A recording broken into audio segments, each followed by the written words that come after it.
Don't stop now, I must be dreaming. I must be dreaming. About 10 seconds. 4, come on, go. 3, 2, 1. Here we go, rolling. We're flying on the water, and I swear it makes us stronger. A second.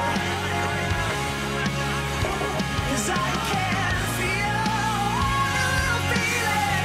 Don't stop now, I must be dreaming. Close up now, okay? Bring caution. I must be dreaming. Oh, I must be dreaming. I must be dreaming.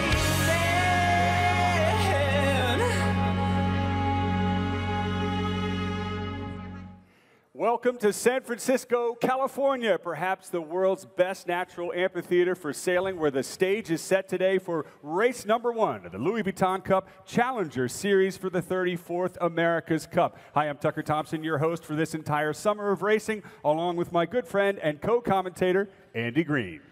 Well, Tucker, the America's Cup is the oldest trophy in international sport and the premier event in the sport of sailing. Fierce battles waged over the past 162 years to try and win it were not without their fair share of controversy. This edition, no exception. Welcome, everyone, on YouTube, on local NBC, on Marina Green at the AC Pavilion, and all around the America's Cup Park. We're going racing. Yes, everybody, thanks for joining us. And as Andy Green mentioned, this edition of the 34th America's Cup is not without its controversy as well. First, there are 3 teams challenging for the America's Cup. Emirates Team New Zealand, Artemis Racing from Sweden, and Italy's Luna Rossa. But due to a devastating crash, as most of us know, on May 9th, Artemis Racing is not sailing early on because they are repairing their boat. And as a result of that, they've decided to implement some safety rules and change the condition of the boats. Well, that's got Italy's Luna Rossa and a few other teams upset, and that's what brings us into today's race, Andy, with Luna Rossa choosing to sit it out. Yep, Luna Rossa have decided to wait for the jury to rule on the safety recommendations that the regatta director Ian Murray has put forward. Those are 37 recommendations, and there really seems to be just one sticking point, and that is around the rudders and the way the rudders are used to have the boats foiling. It wasn't something that was intended, the foiling boats, but the designers in their clever way have found a way of getting the boats to fall, the boats to fly, and it is very impressive. But before we can get to that with Luna Rossa, they have to just be comfortable with the rules, and their real beef is that it was only a few weeks ago that those rules were changed, and they don't like it, so they have asked the international jury. It's all within process, and it is, as we say, part of the controversy of the America's Cup that gives it its passion, its rich history, sometimes a little like the Lord of the Rings. The precious ring is only good if your heart is golden, and sometimes that leads to these issues. Well, it's important to mention that even the issues that go on off the water, in this case a protest from Italy's Luna Rossa, they're all part of the qualifying process for the ultimate end game, which is to get to the America's Cup. So as most of you know, that although Luna Rossa is not sailing today, their decision not to do so, they're pursuing the issue with the jury, is all part of posturing and setting up their team to have the best competitive advantage later on in the Louis Vuitton Cup Series, and ultimately for them looking towards the possibility of sailing in the America's Cup. Yep, it's still early days in the round, and afterwards we will be getting more racing over the next few weeks. Then we've got semi-finals and the Louis Vuitton finals, and then the America's Cup. And the regatta always traditionally ramps up to the special moment for the Louis Vuitton final and the America's Cup match, and that's when real battle happens. Well, also, I think it's important to note that what we do have in store today is the first AC-72 yacht officially to sail on a race course. As we saw this morning, we introduced the crew of Emirates Team New Zealand. Their boat is on the water now, going through its pre-start paces as if this was a full 2-boat race. And Emirates Team New Zealand skipper Dean Barker told us they're going to treat today as if it is a race. So we're going to see them sailing across the entire race course. and pushing the boat. Andy, how hard do you think they're going to push the boat? Well, we talked to Grant Dalton at the press conference this morning at the Meet the Skippers when they docked out, and he said they've got to push it because if you go easy on these boats, that is actually when they can get kind of dangerous. So they have to go full bore, they have to sail as fast as they can.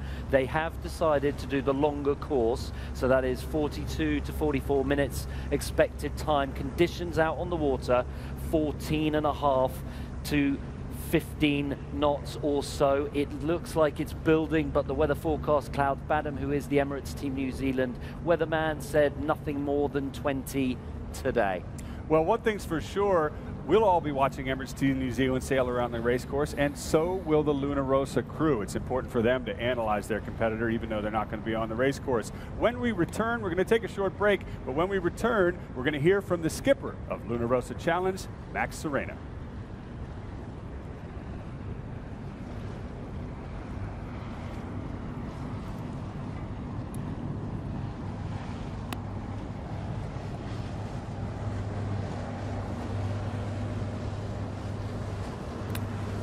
Okay, folks, well, we are just have to pause every so often to go to commercial break for our local NBC affiliate, and in the meantime we have got live pictures of Emirates Team New Zealand who are prepping their boat. We can also see the race course, we can see the live line from the helicopter. At the moment, Emirates Team New Zealand doing 1.4 knots. You won't see that for much longer today. They will be going considerably faster. The start line with the red start across it, that is part of live line put on to the race course, superimposed from the helicopter, and we will be getting boat speed. We'll also be getting a few new innovations that I talked to Stan Honey about this morning. They have a system whereby if there are any issues, they have a crew identification system, and they have also introduced a very bright light which goes on, and you can see it under the water even in bright sunshine. And then the third thing they've introduced is a dirty wind graphic on the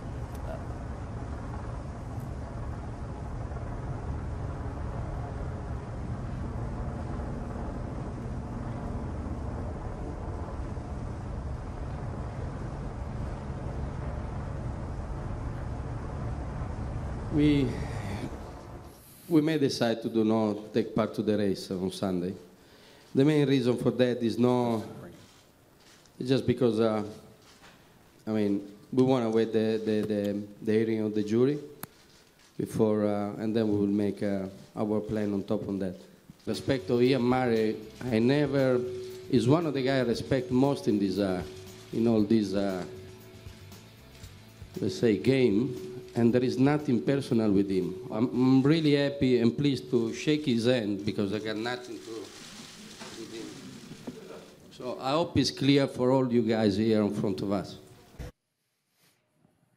We are just 5 minutes away from the start of race number 1 of the Louis Vuitton Cup Challenger Series. We just heard from the skipper of Luna Rossa, Max Serena, when in the press conference he announced Luna Rossa is not going to sail on the principle that they disagree with a rule change. Now, that rule is going to be discussed over the next few days by the jury. They're going to make a decision one way or the other, and later on in the show we're going to analyze that a little bit more. But right now, Andy, we've got one boat on the race course. Could they be the boat that will go on to challenge Oracle Team USA for the America's Cup? Well, who knows? And that is why we're here for the Louis Vuitton Cup as the challengers go round. There is Emirates Team New Zealand just prepping their pre-start. They have entered into the pre-start box, and look at that, straight on the foils, no questions asked. Off we go, folks. We haven't had the start yet, but this is the countdown. Look at that, flat water, 15 knots of breeze. We're going to see some super pictures here. So any fans of Emirates Team New Zealand, well, now is the time that you are going to get a full face of it. It is Emirates Team New Zealand out on the race course for race 1 of the Louis Vuitton Cup. Well, it's important to note that what they are doing here right now is the same thing we're going to see them do before each race day with 2 boats on the race course. Dean Barker just pushing the boat up to full speed into mark number 1 you saw on the lower left-hand part of the screen.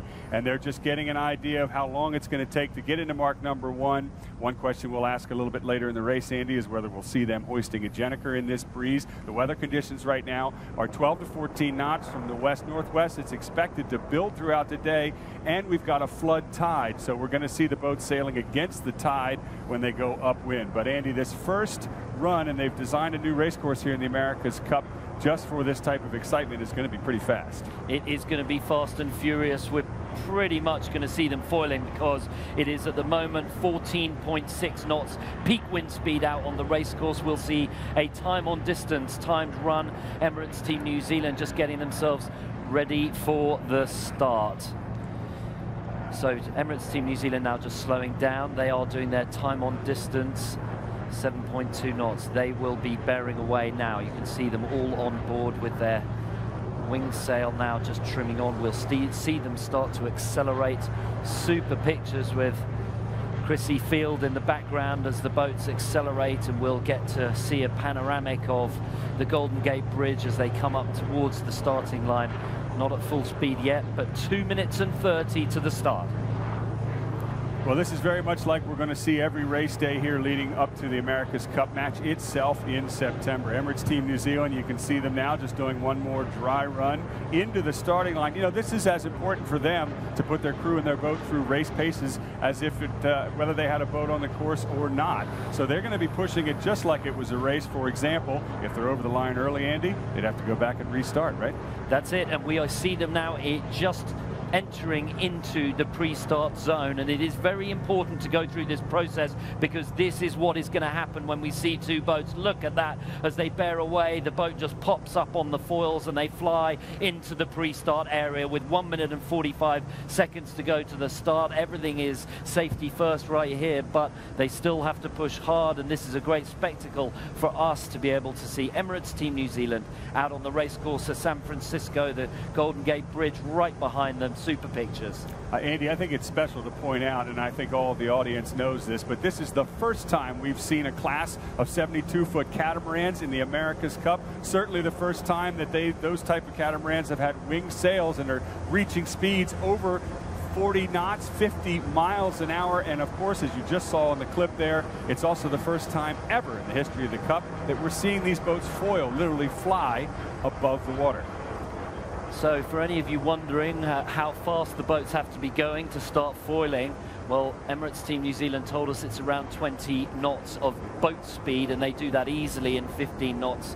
We probably won't see them foiling upwind because that is one of the holy grails that these boats have not yet achieved, is foiling upwind.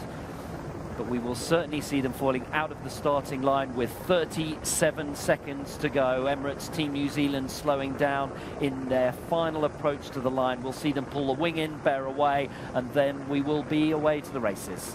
Well, time on distance is crucial in any sailboat race, and you can be sure Dean Barker and crew are going to treat this exactly as if it were a match with another boat. So they're going to try and practice getting up to full speed at exactly the gun. 13 seconds and counting now. You can see them starting to speed up, Andy. 20 knots of boat speed. Are they going to foil across the line? This is fantastic. Here we go. 5, 4, 3, 2, 1. There's the gun, and it's 30 knots across the line. We will see them foiling at this sort of speed. Look at that. Man, there it is. The first official America's Cup boat on a race course, already foiling into mark number 1. Dean Barker is having the time of his life. He told us he's never had more fun in his sailing career, and it's easy to see why. Look at that, 35 knots straight out the line, up on the foils, looking good. And this is a moment when we can actually see the boat going just above, skimming above the waves, and the idea is that they keep it just above the waves for the least amount of drag possible coming to the first mark. Into the first mark we go. It's a left-hand turn. This is actually the most difficult maneuver in the entire America's Cup race course, the bear away. It's the chance where they could capsize or flip. We've seen that in the AC-45s. We certainly don't want to see it in the AC-72s, but here we go, folks. The bear away is good. The crew going down to the leeward side, and I think we're going to see a jibe. Here we go, right into the jibe as Dean Barker bears away, down away from the breeze, but in fact, because the breeze is coming forward ahead of them, they're going so fast, he just pushes it through into a jibe. Big puff on as they get hit on the leeward side.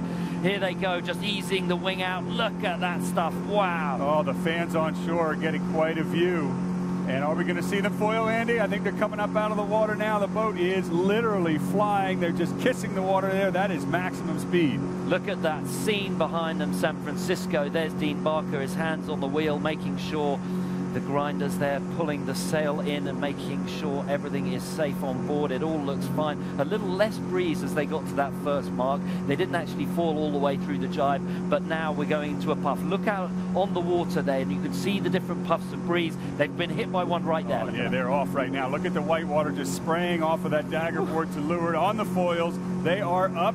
Looks like our camera boat just slammed into a wave there. And that's important to note how difficult it is for the motorboats to keep up with these things. Emirates Team New Zealand, for example, has a RIB, rigid inflatable powerboat, with 4 300 horsepower engines on the back, and they can barely keep up.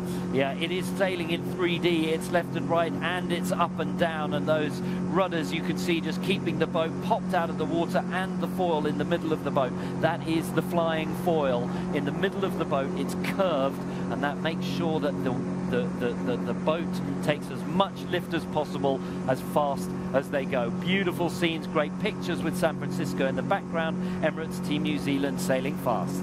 So here we are, race number 1, Emirates Team New Zealand off on the race course. We're going to take a short pause. When we come back, we'll see how they do at the leeward mark.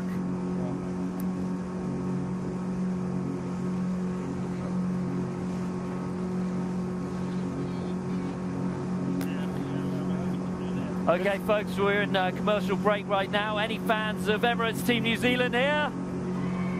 Yeah, a few. Hey, didn't we see you guys up on stage about an hour ago? Give them a round of applause. Te waka huia! Great stuff that was, folks, earlier, sending their warriors out to battle. And because we are totally independent here in the commentary booth, any supporters for Luna Rossa? Not today. Okay. Well, hopefully they will be on the course in the next few days. And look at the pictures that we're getting from outside the race course. Super stuff. Now they're in plenty of breeze as they're going downwind. Look at that scene. Alcatraz just at the top of the screen as they go downwind. Okay, here they are. Looks like they're going for a jibe just on the foils. Are they going to make it through the jibe? Staying on the foils as the other foil gets popped down. Here they go through the jibe, and there it is. They're staying on the foils just about. The windward hull now has to come out of the water. Pretty good jibe, not bad at all. We've seen better from them, but not bad at all. Coming down towards the bottom mark. We've got the longer course today, so it's 42 minutes, 14 knots on the course.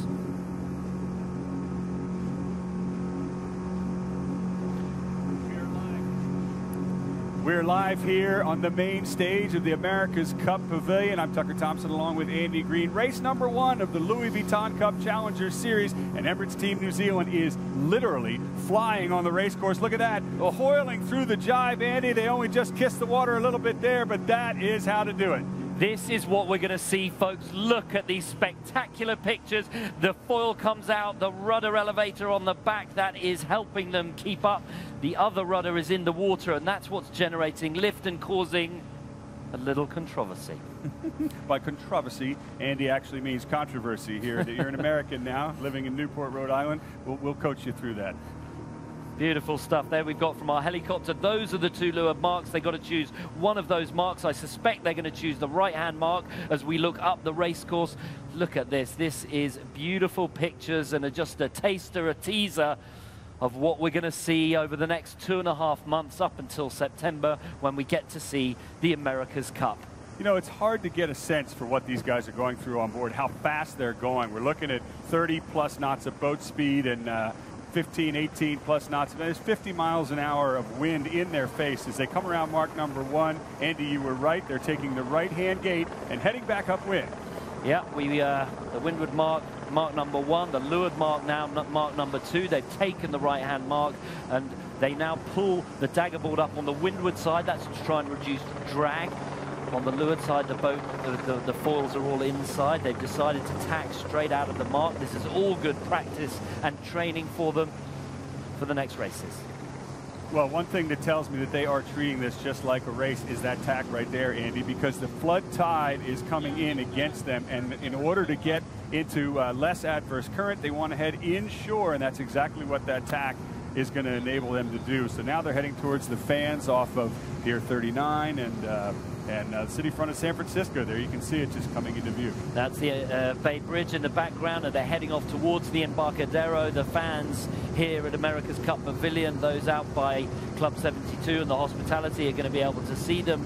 They are coming towards all of the people on the Marina Green who are sitting around and watching. A beautiful place to be. The sun is out and San Francisco is putting on some kind of racing. You know, I'm glad you bring that up, Andy, because this is the first time the America's Cup has ever been brought in front of you guys, the fans, inshore. Before, we had to go 12 miles out into the ocean. If you were lucky enough to get on a motorboat, you could go out and hopefully not get seasick and try to watch the sailboats. But now they're here right in front of our very eyes. Stand by to tack.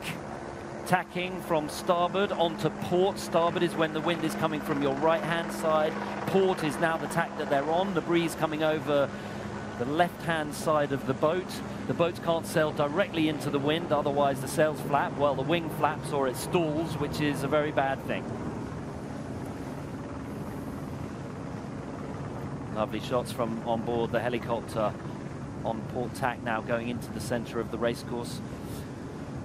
We actually have just changing tide at the moment. It's been ebbing a little, and now it's just flooding in. So the middle of the racecourse is okay. They're not diving into the Embarcadero as Emirates Team New Zealand sail upwind.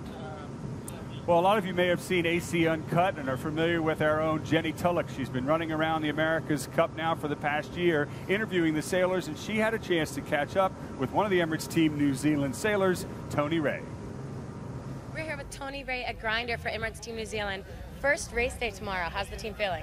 The team's, everyone's really excited. It's been one of those days with just the fine little bits of detail and stuff going on the boat, and we're all really looking forward to getting out there and racing. It's been, it's obviously been a long time with all the, the development and the whole build-up in New Zealand, and then moving over to here.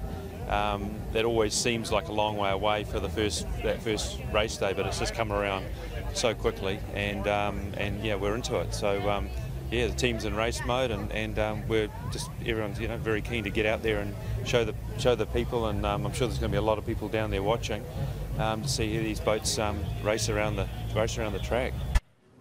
Andy, I think it's interesting to see the personality of the different teams. Oracle Team USA, very confident they should be. They're the defender in their hometown. Artemis Racing putting in the best effort they can to get their boat back together. Luna Rossa, well, they're very much focused on the rules and, of course, sitting this race out because of that. But all of the Emirates Team New Zealand sailors, to a crew member, are completely focused on sailing. They're not worried about any controversies. They're here to do business. They are here to do business, and we heard from them this morning at the Meet the Skippers and the Meet the Team before they went out racing. They were sent off by an amazing Maori band, Te Huka Huia, and they gave them a send-off like you can only see for a New Zealand team. It was spectacular, sending their warriors out to battle with the haka. It was amazing. And Emirates Team New Zealand this is the first of their races, and they will take that on board with them. They were focused, and you were talking about the Italians. Well, they, I would say, are passionate. They have been passionate ever since they've been involved in the Louis Vuitton Cup since 2000. They've won it, and their controversy right now is all about their passion for the event and the rules and seeing.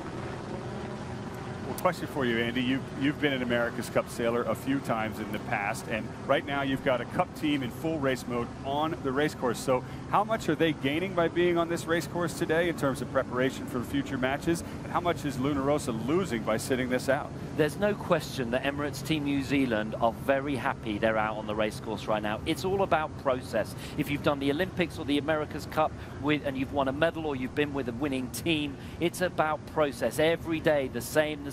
And so they have gone through the whole process of race day preparation. There are loads of things they have to do, from the morning warm-ups to the meet the public, meet the skippers, the dock-out show, and that is all part of the process. They've got to get used to actually answering questions to the general public only an hour or so before they go racing, and then they've got to get focused, ready to go racing. That's what they've done.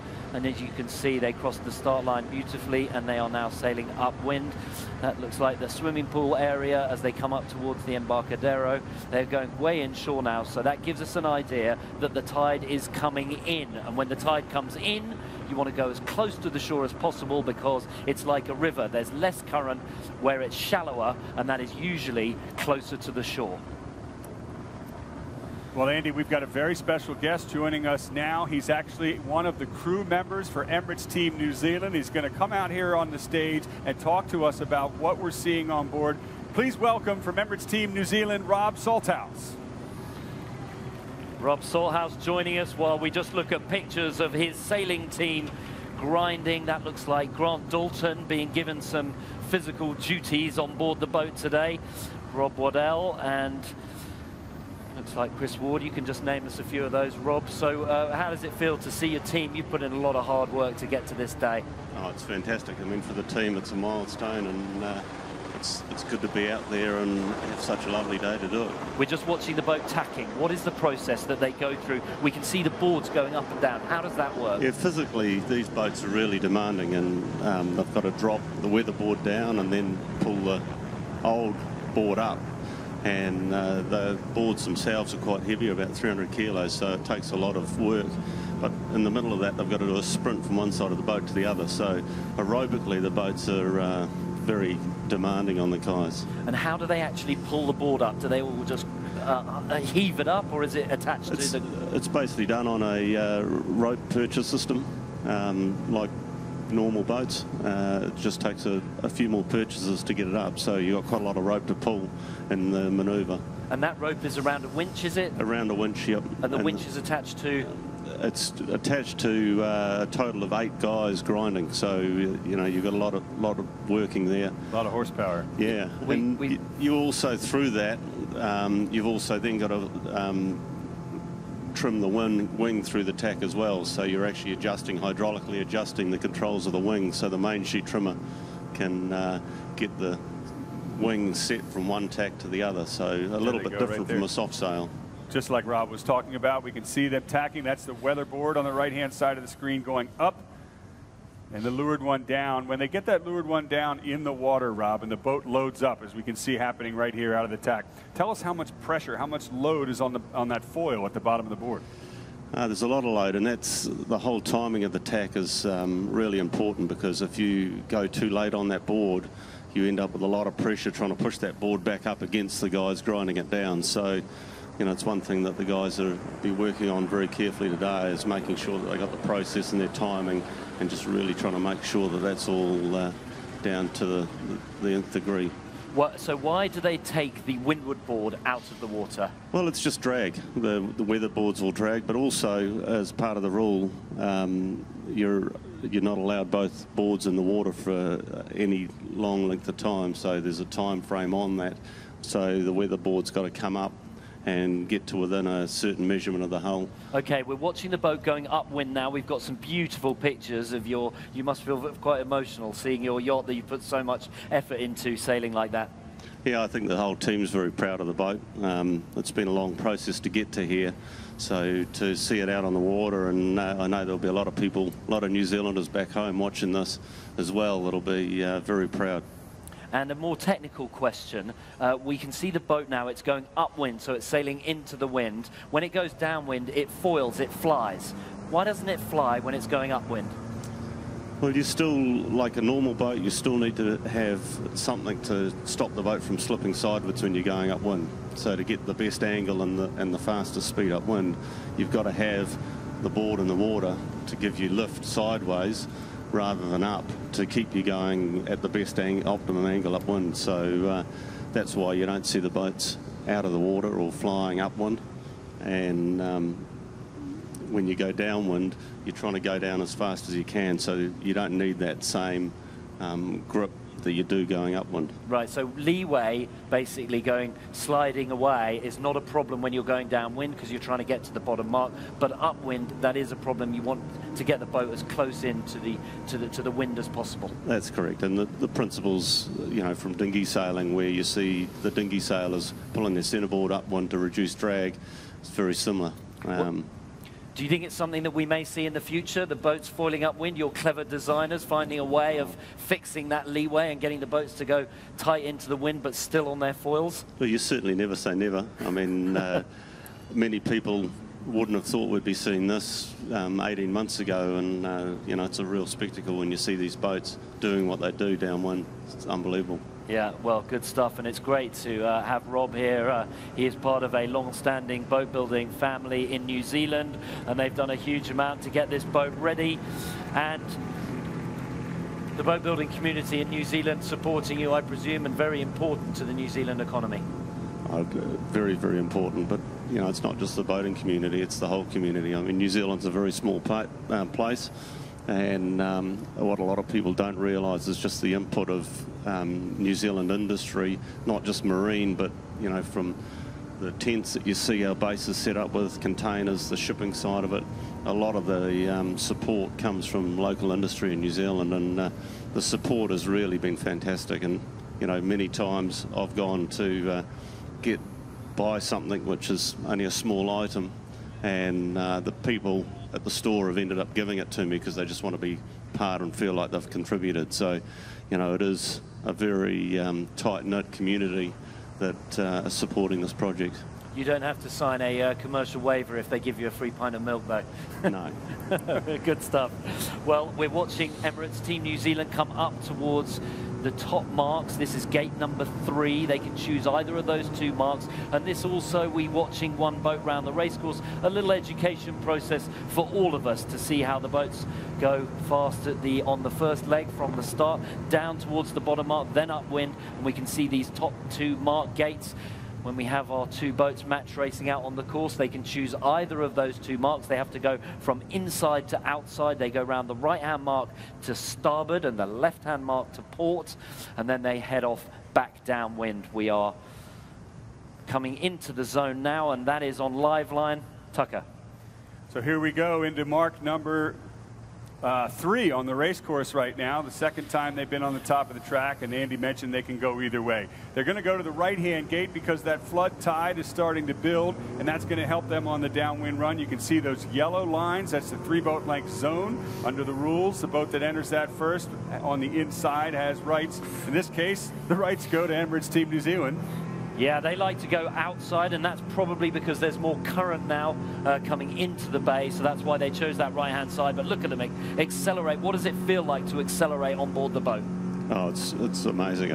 You do get sort of thrown back a little bit with it, and as the boat climbs out, it's a pretty amazing sensation. So they've actually put one of the boards down. That gives us a clue that they're jibing. Here go Emirates Team New Zealand jibing now onto starboard to go into the center of the racecourse. As the breeze hits them, the windward hull flies up, the boat starts to accelerate. They're just entering a puff of breeze. Super scenes, great stuff. So we are now 2/3 of the way through race number 1 of the Louis Vuitton Cup. Emirates Team New Zealand literally flying on the race course.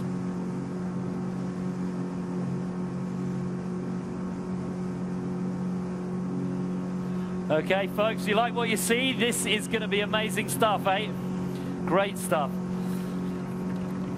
Well, you guys are now part of our live television coverage, in case you hadn't noticed. So welcome to NBC TV today. Yeah. Well, here in America's Cup Park on Marina Green, all around the pavilion, we're watching Emirates Team New Zealand just give a teaser, a taster, a little snifter of what we're going to see over the next 2.5 months. And this is them. Just look at this. Great stuff. That looks like, who's that, Rob, right there? That is... It'll either be Jeremy Lomas or Bisho. Bisho, yeah. Adam Bisho, just what's he doing there on board the boat? Great picture. Well, he'll be setting up one of the boards ready for the next manoeuvre as they come down and prepare to jibe. Yeah, he's not putting the doors to manual there. No. Okay, no. Well, they are going downwind and they're preparing for the jibe. You can see Adam Bisho, look at that Marina Green in the background. Chrissy Field, there we go. Super spot by the Golden Gate Yacht Club right behind them. There they go for a little jibe. Great stuff. Oh, big jibe, big puff. Ooh, ooh, ooh.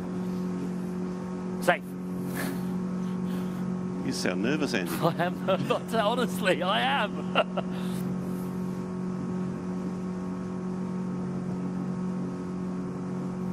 It's Emirates Team New Zealand out on the race course, and although they're by themselves, they're nonetheless challenging.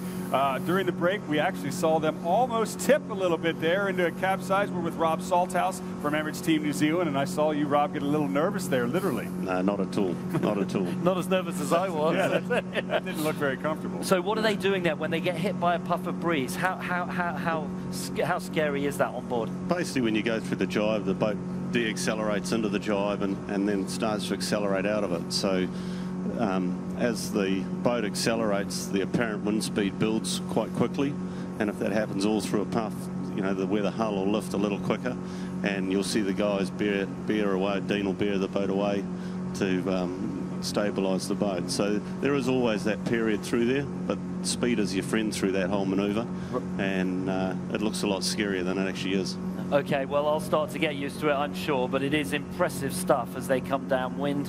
This is just the warm-up for the Louis Vuitton Cup. This is race number 1. Emirates Team New Zealand just sailing along on their own. It looks like conditions are well within the boundaries that they're allowed to race. Great shots from the helicopter of Dean Barker driving the boat. He's got the wheel there in front of him. Does he have any control over the angle of the foils underneath the boat? Yeah, Dean can control the foil, the forward foil, and also one of the guys in the pit, normally Giro, can do that as well. Okay, well, look at those foils. How much does a boat weigh? You don't need to give us an exact number. Oh, the boats, there's a minimum and maximum rule weight, which should actually get me on exactly what that is. Okay, well, we'll come back to that. We'll ask you one on sport next. Okay, 34 knots, off they go downwind. Look at these scenes, beautiful pictures. Tucker. Once again, Emirates Team New Zealand out by themselves on the race course, but it is all important for them to get used to what it's going to be like as the races add up in points later in the summer of racing here in San Francisco.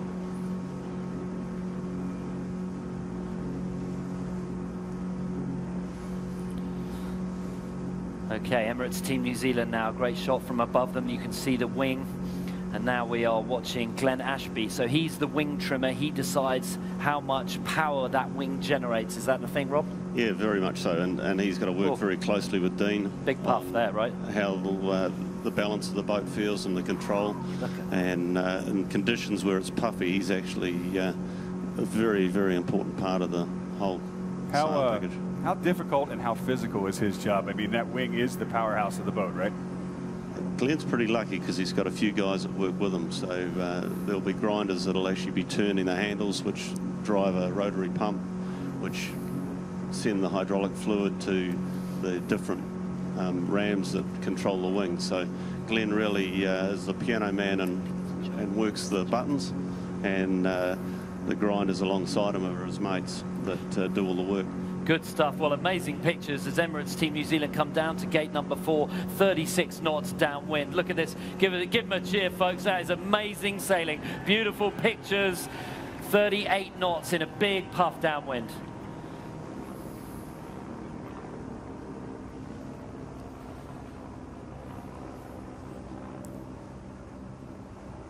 We rejoin Emirates Team New Zealand live on the water on the America's Cup racecourse. At a crucial moment, they are rounding the turning mark and foiling around it, I might add, flying as they go and heading back upwind. I'm Tucker Thompson with Andy Green, and we're joined by Rob Salthouse from Emirates Team New Zealand. And Rob, it looks pretty exciting with your boys out there putting this boat through its paces. As we got around the leeward mark, Rob, we could see there was a green light flashing. There is a communications pod there right on the back, and that gives the crews an idea of what is going on around the racecourse. I believe the green mark means that they are within the 3 boat length circle of the bottom mark, correct? Yes, that's correct. And then there's a red light if they protest? Yeah, red light if they protest, and there's also zone marks. Lights as well if they have a protest against them or a penalty that they have to do. Yep. There's lights that'll come up as well. So that's all part of, you know, communicating to the viewers exactly what's happening on the racecourse. Yeah, flashing blue if they get a penalty, they have to slow down, and they get an orange as they get closer to the boundary markers. So we're in schoolyard mode, just so you know. Every day is a school day. We're just being educated on some of the finer points of America's Cup racing. So come August and September for the Louis Vuitton semi-finals and finals, we will be well versed in the intricacies of the new America's Cup. Well, one of the intricacies of this new America's Cup, as we know, Rob, is the fact that under the rules, you know, Luna Rossa is not happy, and they're waiting for a jury call before they rejoin the action. But what's the mood with Emirates Team New Zealand as far as not having a boat to race against? How do you guys feel about it? Obviously, from our side, it's disappointing, but at the end of the day, we understand where they're at, and you know, for us, it's business as usual. For us, we've come here to race in September, and that's what it's about. And the guys today are out there, you know, learning the race course, doing the best they can, and you know, we've got a long way to get better still on what we've got. So this is just a learning process and a stepping stone to September. So we're having a look from the helicopter shots down towards the boat, and we can see that there are certain elements to the boat. The wing, there's actually a sort of foil at the back of the boat above, but connecting the two hulls together. That looks like a sort of aerodynamic wing. What exactly does that do? That's exactly what it is. I mean, the speeds that these boats are going upwind, you know, we've seen speeds over 20 knots going upwind, so the apparent wind speed across the boat is extremely high. So the windage on these boats is very important to minimise drag.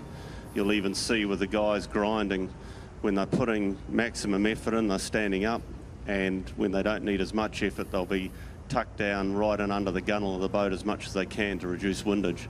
It's all drag, very similar to what you see in a Formula One car, so it's an important part. Great stuff, Emirates. Team New Zealand just going through attack, and look at the agility of the crew bouncing like a gymnast across that trampoline. It looks like all is well as they're on starboard tack coming towards the windward mark. So Emirates Team New Zealand out on the race course, 2 more legs to go before the finish. And it is exciting to see the first AC-72 yacht ever officially on the race course here in San Francisco.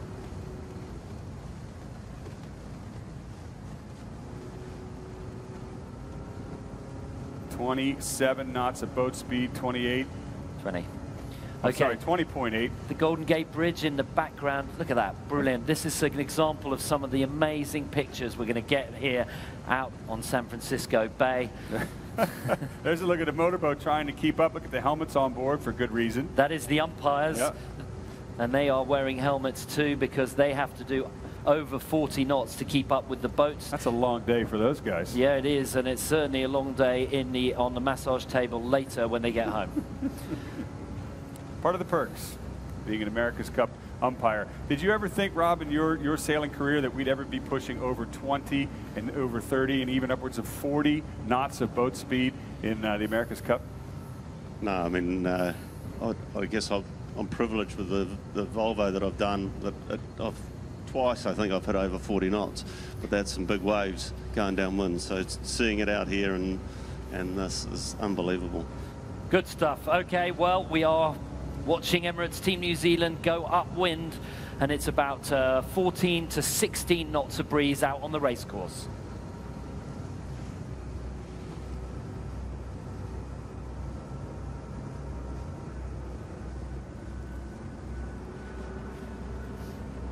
The summer of racing has officially begun here in San Francisco, California. Race number 1 of the Louis Vuitton Cup Challenger Series has Emirates Team New Zealand sailing well, Andy Green, against themselves. Well, it is. How are they doing? They seem to be doing extremely well at the moment. Emirates Team New Zealand are winning. Well, there's, you can see Dean Barker, Max Serena, the 2 leaders of their teams, and they have difficult decisions to make on the water and off the water. And you've got to respect Max Serena standing behind his team. He chose not to race today. We're going to see, by the way, everybody, Luna Rossa will be on the water, so will Artemis Racing, all of the 3 teams later on this month. And that's when the points start to ramp up, because we'll be looking towards the semifinals. And after that, only 2 of these teams will go on to the Louis Vuitton Cup finals. Right, and Luna Rossa are sailing days in. They sailed yesterday. They looked extremely good out on the race course today. Let's just remind everyone that this is just a protest about a technical element to changing the rules and the regatta director's safety regulations, and the jury will decide. But Luna Rossa were out on the race course today. We went down to Marina Green to have a look at them, and boy, they have got a new foil package on, and they were going amazingly. They got to a top speed over 30-something knots. They told me, but I can't tell you yet. It is unbelievable. You know, when you watch the picture on the screen here, it's really hard to get a sense for how fast these boats are going and how hard these guys are working. But one of the best indicators you can get is to try and see the motorboats every now and then when they're in the back of the picture there, and you can see them slamming upwind into the waves, the white spray behind the boats flying off the back. Any of you that have ever been in a high-speed powerboat, these guys are in a sailboat going faster than they are. Now, Rob Salthouse, I know you're involved in a lot of the foil design, you know, and how these implement on these boats. When they come up on the on a foil and they start flying, how much of that turbulence goes away that we're typically used to in slamming into waves on the water? Well, it makes the ride of the boat a lot smoother. I mean, it's like a hydrofoil, so the lift has been created under the water surface, so you don't get the bumps that you do from the top surface. So it actually, the boat does smooth out quite a lot on that side of things. It must be kind of eerie. Once the thing, you hear all this water noise and the boat's slamming around, everything loads up, the creaking and banging on board, we've heard that, and then it gets quiet, and all of a sudden you're doing, you know, you're flying, literally. You've always got still a fair amount of spray coming through, so there's still a lot of noise on the boat and just the winches turning, etc. So it's eerie being so far off the water at times. That's probably the biggest thing. Well, folks, a beautiful day here in San Francisco. The sun is shining, and we have Emirates Team New Zealand slicing through the water of San Francisco Bay. It's lovely to see, and it is great to at last have a boat out on the water. Soon we're going to upgrade to 2 boats. So for those of you that might be new to the America's Cup race course on which Team New Zealand is sailing on now, the race course has them starting up north towards the Golden Gate Bridge, sailing down past Alcatraz, and then back into the wind direction again, which is what they're doing right now. One final mark rounding around the windward gates, one final run past Alcatraz down here. In fact, folks, the finish line is going to be off of America's Cup Pavilion, the final turning mark, and they will sprint to the finish right here, just a few yards away from where we are, Andy. So, Rob, we've been looking at Emirates Team New Zealand sailing along here. We are glued to our screens. Your goal is to get to the America's Cup finals and to race against Oracle Team USA, the defender. Will they be watching this too? Oh, I'm sure they are.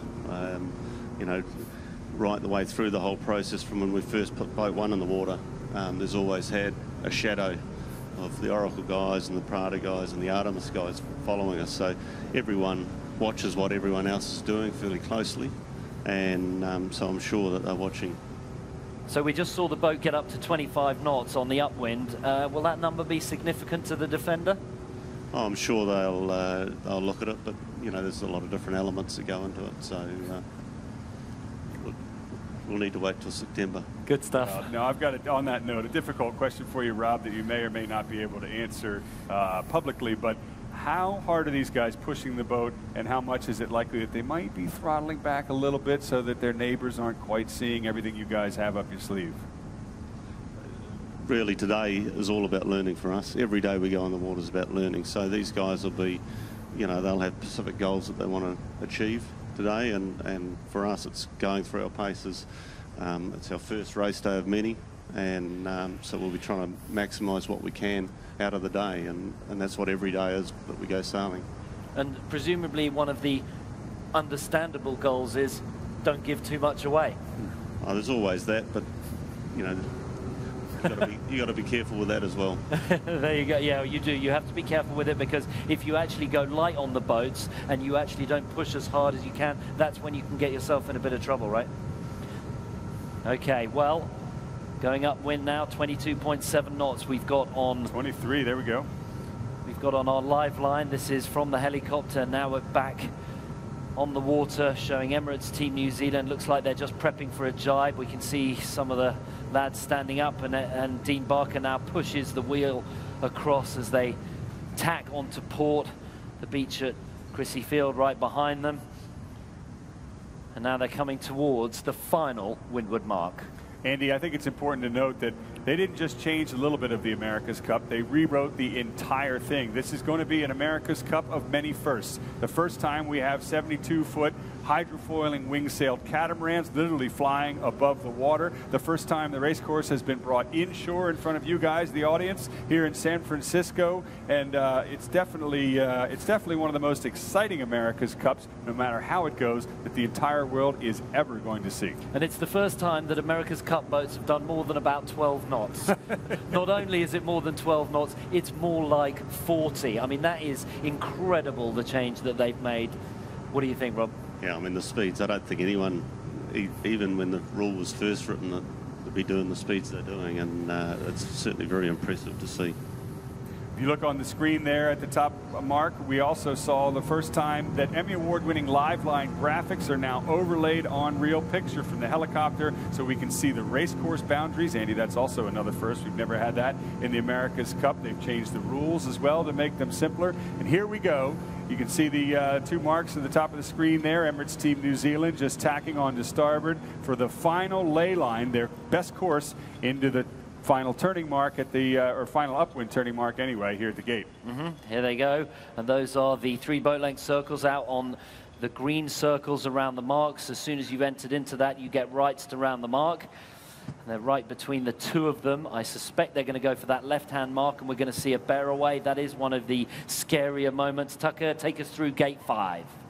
Yeah, here we go. And the turning left here, this is certainly one of the most nervous moments in any catamaran, is the bear away. They want to get past 90 degrees to the breeze and get downwind. Under control, you can see the bow just digging there. And who is that? Adam Bieshel? Somebody getting a spray right in the face, taking it on the chin there. That's a good effort. Yeah, but, that's called the green room down there, and it's nothing to do with me. It's because the water is green and wet, and he is picking seaweed out of his teeth right now. Now, Andy, you've been a tactician on America's Cup boats in the past, and on the first top mark rounding, we saw them go offshore. They rounded the right-hand gate. This time, left-hand gate, and they've gone inshore. So what do you think is the difference there? I think that was all about how they got towards the top mark. They came, it was easier for them just to bear away around the top mark. Look at that, what a shot. Beautiful.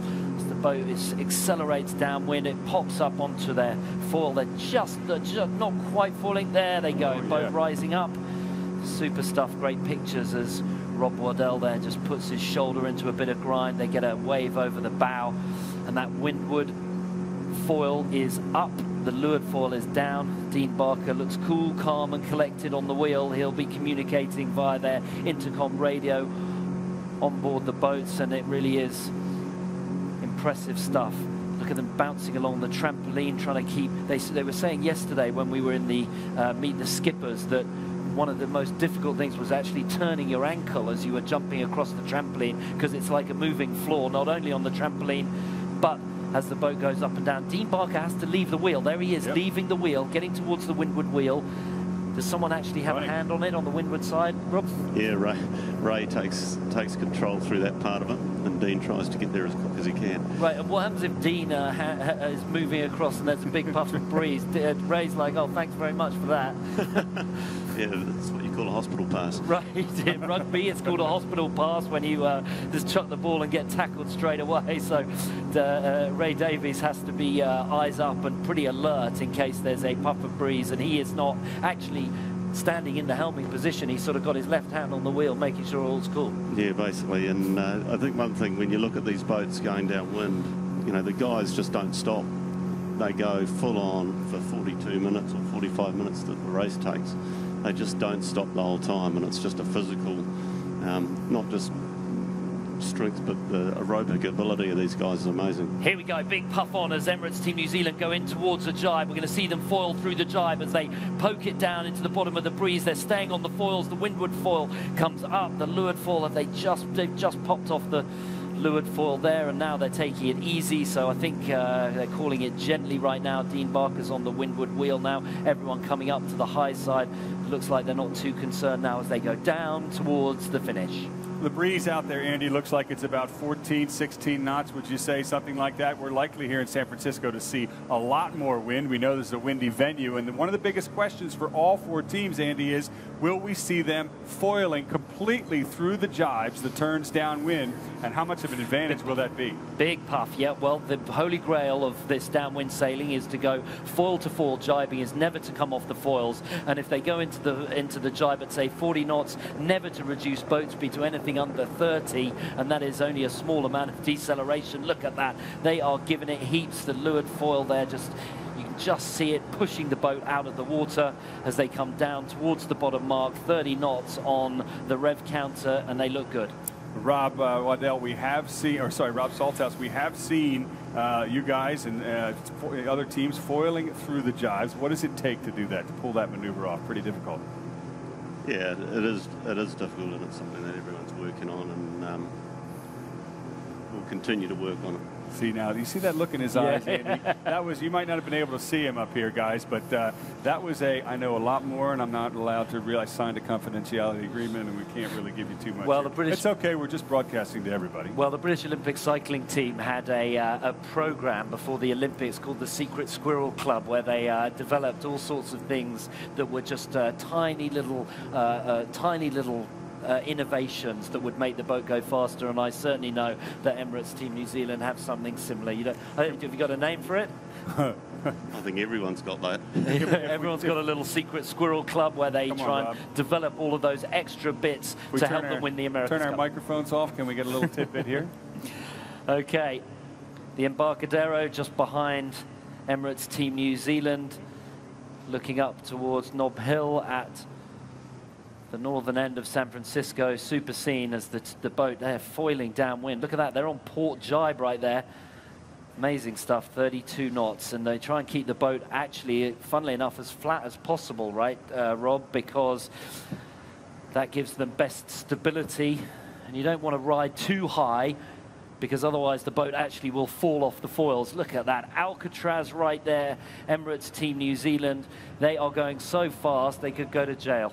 Well, we were talking earlier, Andy, about 23 knots. Now we're seeing 32 downwind. That sea breeze is really picking up. And Emirates Team New Zealand is showing us what she's got, that's for sure. 16 knots we're getting from the race committee. That's maximum speed of the wind that we've seen so far. Mainly 13 to 14. Yeah, we just had a gust there. Look at you the can white see water. it. Yeah. So the white caps on the water, that's just a representation of the wind whipping up the waves, the friction on the waves, and that just means you get a little bit of those white crests. And when you're out on the water, look for those little crests as Emirates Team New Zealand now start to head towards the finish. Rob, question for you. Andy was talking about the white caps on the water showing us the wind increasing, but it's a flood tide. When we have a strong ebb tide, how difficult is it to sail these boats into the breeze, and how dangerous is it if they're slamming into the waves in the rough sea state with current against wind direction? It's very difficult, especially upwind, because there's the waves in an ebb tide. You end up with a lot shorter distance between the crests of them. So it does become a lot more difficult and a lot harder on the boat as well, on the equipment. Big puff on as the Emirates Team New Zealand now jibe onto starboard. They're coming to mark 6 as they're followed by a cacophony of umpire boats, TV ribs and their support craft. And even safety craft. They certainly have safety craft, as we well know, as the boats, as Emirates Team New Zealand now come down towards the leeward mark. Top of the screen, you saw Pier 27, 29. That's us. That is where we are sitting, and everybody here at America's Cup Pavilion is going to get a great shot, a great view. There it is right there of Emirates Team New Zealand as they come down to the leeward mark. So this is as close as we can see to the boats on the race course, and this is the final turning mark, Andy Green, as they head towards the finish line. Yeah, a little double jibe in there, coming down towards the bottom mark. Ray Davies will probably have something to say about that in the debrief. They want a double jibe in there, did they? It might have been his call. Yeah, obviously with the tide and the currents out there, picking that last ley line in there is always a difficult thing. So that's another reason why we're out there today, just practicing, and we've got to get better at those sorts of things. To be fair, what Andy was mentioning there is that last maneuver wasn't exactly up to top form. They had to do a little bit of a double turn, a double jibe there to actually get down low enough and turn around the mark. It was a right-hand turn around the mark. The breeze picking up, as Andy mentioned, over 16 knots now. Emirates Team New Zealand foiling towards the finish line. Well, those two jibes would have had to have been extremely slow for them to allow Luna Rossa to catch up. But at the moment, 40 knots now towards the finishing line as they come down towards San Francisco Bay. Super stuff, Tucker. Upper right-hand part of the screen near that mega yacht, you can see thousands of people on the shoreline just here at the America's Cup Pavilion, which is free to come in, by the way. And you're going to see Emirates Team New Zealand putting her through her paces at full speed. 37 knots of boat speed on the foils now, 38 knots and counting. They are putting on quite a show as we head to the finish line. Look at that. Fast, fast, 35 knots plus as they come down towards the finish. Alcatraz in the background, the iconic images of San Francisco Bay coming towards the finishing line. Emirates Team New Zealand, we're hoping they might just lift the hull for us. A little showboating as they come down towards the finishing line. 38 knots, you can see the finishing line right there in front of the America's Cup Pavilion. As they come towards the finish, it's Emirates Team New Zealand who take the first win of the first race in the Louis Vuitton Cup. There's all the fans on shore, and look at all the cameras up in the air. This is race number 1. It's going to be a full summer of sailing for the fans here in San Francisco to see something that no sailing fans have ever seen in the America's Cup. The racing up close and personal right in front of your eyes. The boats, unbelievable. We're joined by Rob Salthouse from Emirates Team New Zealand. And Rob, the whole race there, I know the breeze picked up a bit, but let's be fair, the whole race we saw them in the upper 20s, but they were putting on a bit of a showboat right there at the end. 38 knots of boat speed for the crowd. Is that a bit of showmanship? Yeah, well, the last reach in from the outer mark is a little tighter angle than the downwind angle, so the boats will reach higher speeds across there, similar to what they get at the start. So maybe a little showboating. Well, it was exciting to see them hit those speeds. I'm sure the crowds enjoyed it out on the end there here at Pier 2729. Now, the race is over for your guys on the boat. They're going to put it away. Talk us through the debrief tonight. What types of things would the team possibly be able to learn today and take forward through the rest of this Louis Vuitton Cup series? Well, I think one of the biggest things for today is just, from a team point of view, is looking at our timing. It takes a lot to get one of these boats ready in the morning, launched. And then also getting out to the race course and all those sorts of things. We'll just be looking at starting to critique and get that side of it right. So as we get towards September, it comes second nature to us, and that's one of the big things. And they'll be looking at a little bit of race course analysis and so forth, but it's always hard when you're doing it on your own. Well, I want to make sure that you ask Ray Davies why he double jibed into the bottom mark. Okay, well, we got some nice pictures of the crew just rehydrating there after their race. Dean Barker taking a good slurp there, making sure he is ready for the next few weeks of racing. They'll be in the gym. Rob Waddell will probably go back to the gym this afternoon to do another hour of workout. Is this a difficult time here when they're finished the race? They're just going a little slowly. The rib coming next to the boat. They seem pretty relaxed now.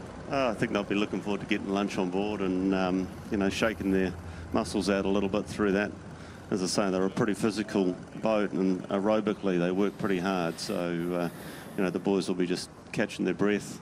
Not too much celebration today after that race. That's one of your easier wins in your America's Cup career, is it? Yeah, probably the easiest.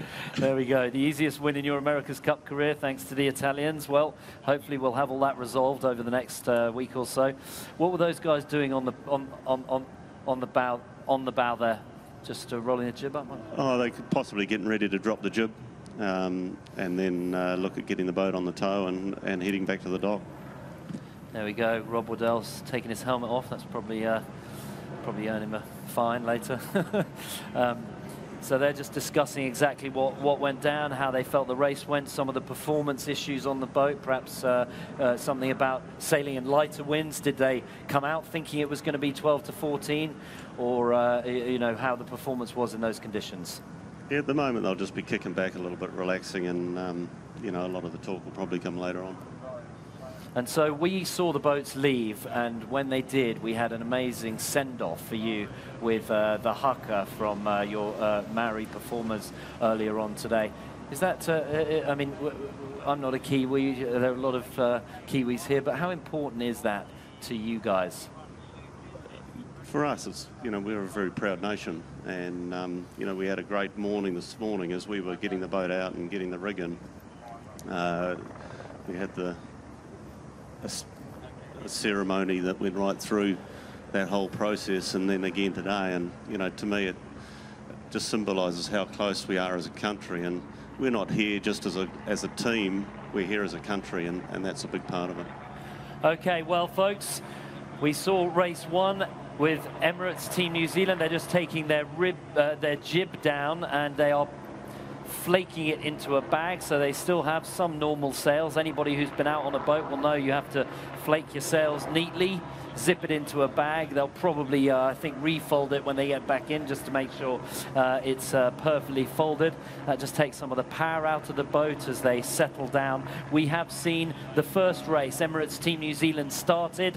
No problem there. They went up the race course doing around 20 knots or so upwind. Then we saw some spectacular scenes, some beautiful pictures as Emirates Team New Zealand did 30+ knots downwind, a bunch of jibes. They went around the top mark, and then it was the run to the finish. We saw them win and take their first point on the board here at the Louis Vuitton Cup. Well, Andy Green, having been a veteran of many America's Cup campaigns, particularly in the background as rules, I know you've done a lot with tactics and rules. Luna Rossa, in their opinion, obviously made a very difficult call, but how tough is that on the sailors, do you think, to watch their competitor go around the race course? Well, I think the sailors, you know, it'll be difficult for them. They want to go racing. Everyone here wants to go racing. So it's all about resolving the situation, and the jury are going to do that. We are going to get resolution. Beautiful picture there of San Francisco Bay, and we are going to get racing, I am sure. The jury will rule over the next few days, and we'll see more boats out on the racecourse in the coming weeks. So certainly as the summer of racing builds here in San Francisco, we're going to see the racing momentum build as well. Tomorrow's a day off for all of us. The next race is Tuesday, July 9th, 12:15. Emirates Team New Zealand will be on the race course again. That wraps up the first official race of the Louis Vuitton Cup, and while it is unusual to only have one boat race on the race course, it's not unusual to have controversy in the Cup. It's all part of the lead up to the spectacular summer of racing here in San Francisco. Thanks for joining us.